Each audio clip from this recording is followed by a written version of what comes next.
안녕하세요. 오늘 저희가 좀 깊이 파고들어 볼 주제는요. 바로 양육자 화법.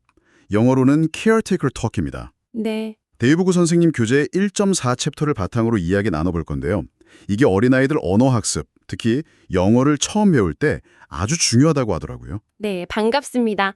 맞아요. 아이들 언어 배울 때 특히 외국어는 옆에서 어른들이 어떻게 말해주느냐가 정말 큰 영향을 미치거든요. 그렇죠. 그래서 오늘은 이 케어테이커 토크가 정확히 뭐고 또 왜 중요하고 그래서 교실이나 집에서 이걸 어떻게 써먹을 수 있는지 그 핵심들을 좀 짚어보려고 합니다. 아, 좋습니다. 아이들 영어 가르치시는 분들께는 정말 유용한 시간이 되겠네요. 네, 분명 도움이 될 만한 내용들이 있을 겁니다. 좋습니다. 그럼 바로 시작해 볼까요? 양육자 화법, Caretaker Talk.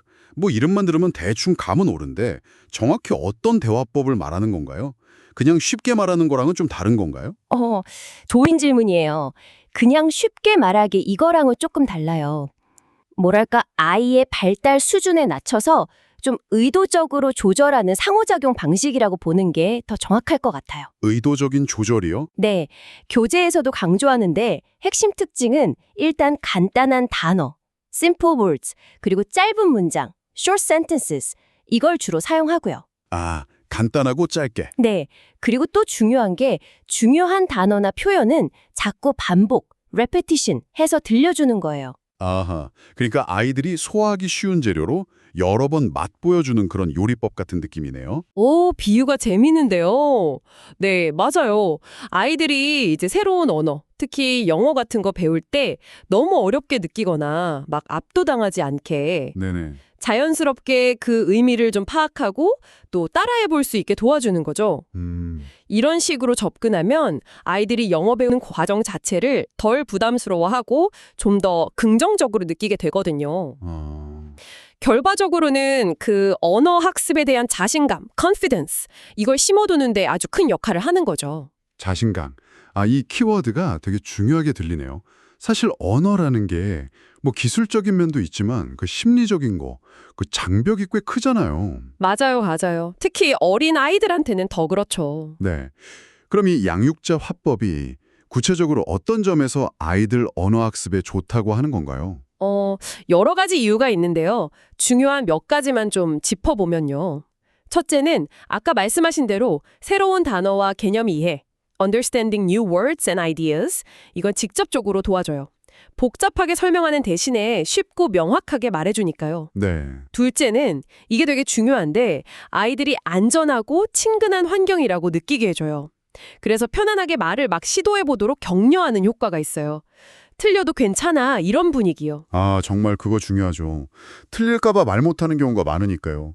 아이들이 입을 딱 떼게 만드는 거, 그게 사실 제일 큰 허들일 수 있잖아요. 바로 그 점이에요. 그래서 세 번째 중요한 이유가 바로 자신감, confidence, 증진이에요. 아하. 쉬운 단어, 문장 반복되니까 아이들이 나 이거 알겠는데? 하는 그 성공 경험, 그걸 자꾸 하게 되거든요.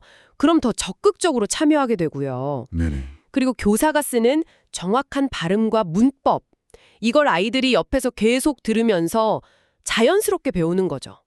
스펀지처럼 막 흡수하니까요. 와, 듣고 보니까 이게 단순히 뭐 단어 몇 개, 문법 하나 알려주는 걸 넘어서 아이의 학습 태도나 그 환경까지 다 아우르는 그런 접근법이네요. 그렇죠. 데이브고 선생님 같은 전문가들이 이걸 왜 그렇게 강조하는지 이제 좀 알 것 같아요. 네, 맞아요. 데이브고 선생님도 교재에서 이 부분을 분명히 짚어주시는데요.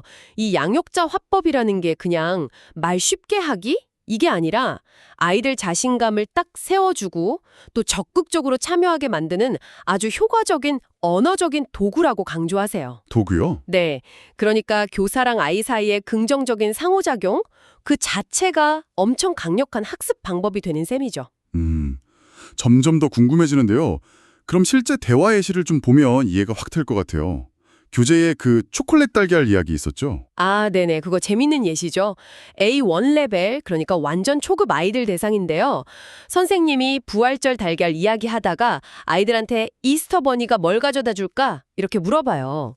그럼 애들이 막 초콜릿 이러겠죠? 네. 근데 여기서 바로 띵동댕 맞아! 이게 아니라 선생님이 초콜릿, 초콜릿, 아이스크림 이렇게 일부러 틀린 답을 쓱 던져요. 아, 일부러 틀린 답을요? 왜 그렇게 하는 거죠? 아이들이 그냥 듣고만 있는 게 아니라 아니지 하고 더 생각하고 더 정확하게 말하도록 유도하는 거예요. 아, 그럼 이제 아이들이 아니요, 나 외치겠죠? 그땐 선생님이 아이스크림 아니야. 그럼 초콜릿, 달걀. 초콜릿, 달걀 맞아요 하면서 반복하고 확연을 하는 거죠. 네네. 아이들이 네 하면 초콜릿, 달걀 좋아해요? 같은 간단한 질문 던져주고 냠냠냠 맛있겠다 하면서 긍정적인 반응이랑 감정을 보여주는 거고요. 와, 아이들 반응이 눈에 보이는 것 같아요. 진짜 그냥 답만 알려주는 것보다 훨씬 재밌겠는데요? 아이들이 막 참여하고 싶어지겠어요. 날씨 예시도 좀 비슷했나요? 네, 날씨 예시도 비슷한 맥락인데 또 다른 전략이 잘 보여요. 이것도 A1 레벨이고요.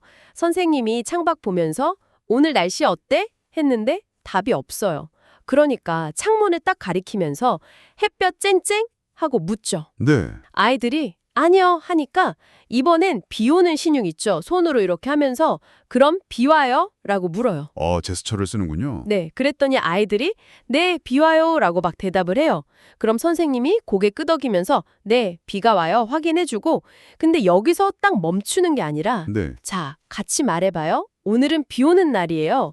이렇게 아이들의 그 짧은 대답, rainy, 이걸 가지고 더 긴 문장으로 확장시켜주는 거죠. 아하. 그냥 비라는 단어만 확인하고 끝나는 게 아니고 그걸 활용해서 완전한 문장까지 만들어보게 하는군요. 와, 제스처도 쓰고 확장도 하고. 맞습니다. 이 두 가지 예시가 양육자 화법의 핵심 전략들이 실제 교실에서 어떻게 쓰이는지 아주 잘 보여주는 거죠. 그러면 방금 본 예시들에서 나온 그 핵심 전략들, 이걸 선생님들이 좀 의식적으로 활용할 수 있게 딱 정리해 주시면 좋을 것 같아요. 네, 좋습니다. 교재에서도 5가지 주요 전략을 제시하는데요. 첫 번째는 단순화, simplify예요. 단순화. 네, 아까 얘기했듯이 짧고 간단한 문장, 쉬운 단어 쓰는 거. 예를 들어 책 어디 있는지 아니? 보다는 내 책 어디 있지? book, where's a book? 이렇게요. 둘째는 반복, repeat. 반복. 네, 중요한 단어나 표현을 자연스럽게 여러 번 들려줘서 아이들 머릿속에 딱 남게 하는 거죠. 아까처럼 비 와요, rainy. 네, 비가 와요. Yes, rainy. 오늘은 비 오는 날이에요. It's a rainy day today.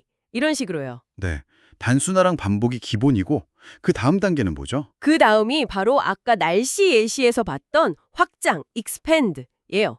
아이가 만약에 개 이렇게 한 단어로 말했어요. 그러면 선생님이 맞아, 큰 개네, 큰 갈색 개. Yes, a big dog.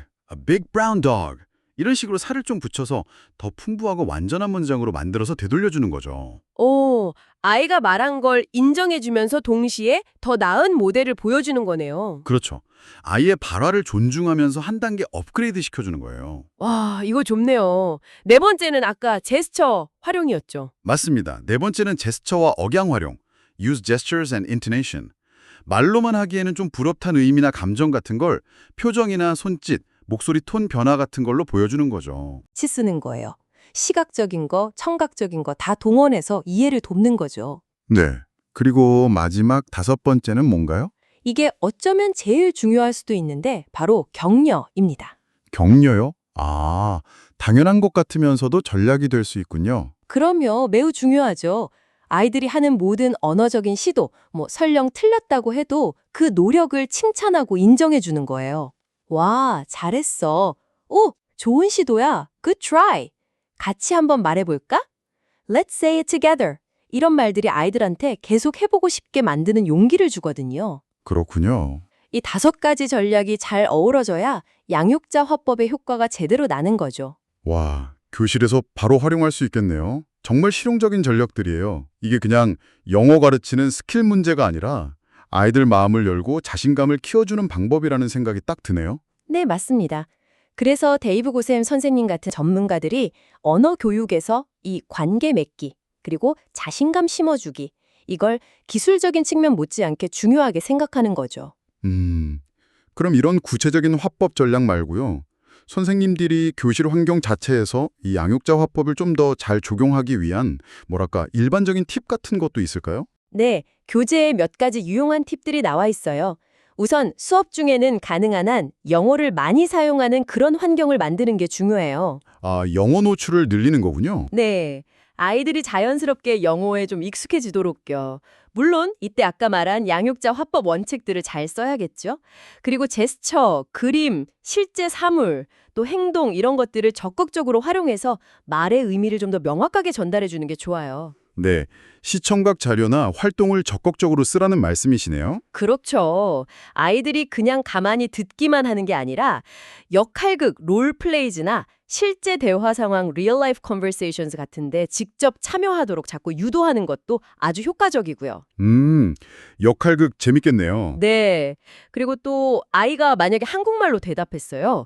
그럴 때 그걸 딱 무시하거나 틀렸어 지적하기보다는 아, 사과가 먹고 싶구나. You want an apple. 이런 식으로 아이 의도는 일단 알아주고 그걸 올바른 영어 표현으로 바꿔 말해주는 rephrasing, 그런 센스가 필요해요. 아, 아이 말을 일단 받아주고 영어로 다시 들려주는 거군요. 실수에 대한 태도도 그럼 중요하겠네요. 핵심이죠. 그래서 모든 말하기 시도를 칭찬, praise all speaking attempts 하는 게 정말 중요해요. 완벽하지 않아도 괜찮다, 시도하는 것 자체가 중요하다 이런 메시지를 계속 줘야 하고요. 네네. 그리고 오늘 기분 어때요? How are you today? 라든지 오늘 날씨 어때요? What's the weather like? 같은 일상적인 표현 있죠. 이런 걸 매일 반복해서 사용하는 것도 영어 노출 빈도 높이는데 아주 좋은 방법이에요. 아, 맞아요. 매일 쓰는 말들, 노래나 이야기는 또 아이들이 진짜 좋아하잖아요. 이것도 도움이 많이 되겠죠? 물론이죠. 이야기나 노래는 뭐 두말할 필요 없이 좋죠. 즐거운 분위기 속에서 새로운 단어랑 문장 구조를 자연스럽게 익히게 하는 정말 좋은 도구잖아요. 네. 마지막으로 게임, 소품 활용, 그리고 신체 활동, games, props and movement 같은 걸 통해서 학습 자체를 좀 놀이처럼 즐겁게 만들어주는 거. 이게 중요해요. 아이들은 즐거울 때 제일 잘 배우니까요. 와, 종합해보면 결국 아이들이 영어를 공부나 시험이 아니라 진짜 소통하는 도구로 좀 편안하게 느끼게 해주고 네. 실수해도 괜찮다는 마음으로 마음껏 시도해볼 수 있도록 아주 몰입적이면서도 따뜻하게 지지해주는 그런 환경을 만들어주는 것. 이게 양육자 화법 적용의 핵심이군요. 정확하게 요약해 주셨네요. 네. 기술적인 전략도 중요하지만 결국은 그 긍정적인 학습 분위기, 이게 무엇보다 중요하다고 할 수 있습니다. 자, 그럼 오늘 나는 이 케어테이커 터크, 양육자 화법에 대해서 우리가 이것만은 꼭 기억하자 하는 핵심 메시지가 있다면 뭘까요? 네, 핵심만 딱 요약해 볼게요. 첫째, 양육자 화법은 아이들이 영어를 두려워하지 않고 편안하게 느끼도록 돕는 아주 효과적인 접근법이라는 거. 네, 편안함.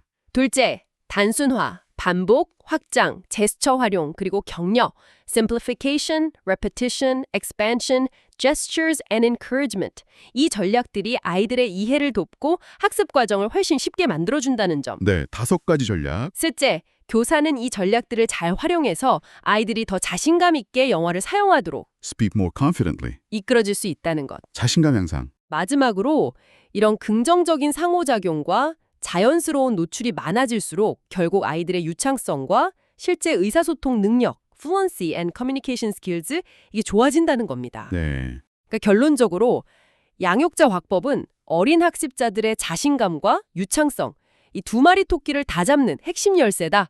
이렇게 말할 수 있겠네요. 와, 자신감과 유창성을 키우는 핵심 열쇠. 정말 명쾌한 정리네요.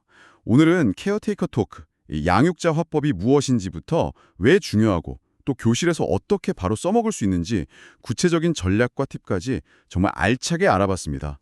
아이들 언어 여정을 함께하는 선생님이나 부모님들께 진짜 중요한 지침이 될 것 같아요. 네, 그렇죠. 근데 여기서 한 걸음면 더 나아가 보면 이런 생각도 좀 해볼 수 있을 것 같아요. 네, 어떤? 과연 이 케어테이커 토크의 원칙들이 꼭 어린아이들한테만 효과가 있을까 하는 거죠. 어쩌면 전혀 새로운 분야의 지식이나 기술을 배우는 성인 학습자들 있잖아요. 아, 성인 학습자요? 네. 그분들에게 좀 복잡한 내용을 설명할 때도 오늘 우리가 얘기 나눈 그 핵심 원칙들, 내용을 명확하게 좀 단순화해주고 중요한 건 반복해주고 긍정적으로 격려해주고 또 다양한 방식으로 이해를 돕는 거, 이런 것들이 똑같이 중요하게 작용하지 않을까요? 청취자 여러분은 어떻게 생각하시나요? 오, 와, 정말 흥미로운 질문인데요. 이게 비단 아동 언어 교육뿐만이 아니라 모든 종류의 학습, 소통에 적용될 수 있는 원리일 수도 있겠다는 생각이 드네요. 생각해볼 거리를 던져주시네요. 오늘 정말 깊이 있는 이야기 감사했습니다. 네, 저도 즐거웠습니다. 저희는 다음 시간에 교재 1.5장이죠. 디지털 리터러시 for young learners. 그러니까 어린 학습자를 위한 디지털 리터러시에 대해서 한번 깊이 파고들어 보겠습니다. 다음 시간에도 유익한 내용으로 찾아뵙겠습니다. 감사합니다. 감사합니다.